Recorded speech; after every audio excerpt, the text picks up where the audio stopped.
Assalamualaikum warahmatullahi wabarakatuh. Pada petang ini kita akan dengar Baba akan bagi tahu kepada kita tentang doa untuk cerah mata pada yang kelabu mata dan mata kabur. Ni doa yang boleh diamalkan. Silakan Baba. Assalamualaikum warahmatullahi wabarakatuh. Doa nak bagi cerah mata ni kita masa untuk khotik tu antara waktu bah. Lepas tu kita baca selawat 3 kali. Selawat 3 kali. Lepas tu kita duduk di Kuku. kita baca Allahumma barakan nafi wa jinnamu Allahumma barakan nafi wa jinnamu Allahumma barakan nafi kita ludah.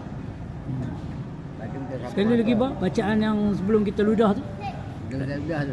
Baca. Allahumma barik lana fihi wa zidna minhu. 3 kali. Allahumma barik lana fihi wa zidna minhu.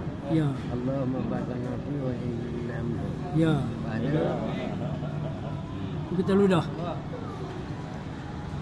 Ada kita ludah. Ya.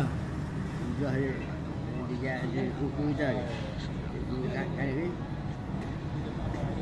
Lepas tu kita sapu 3 kali.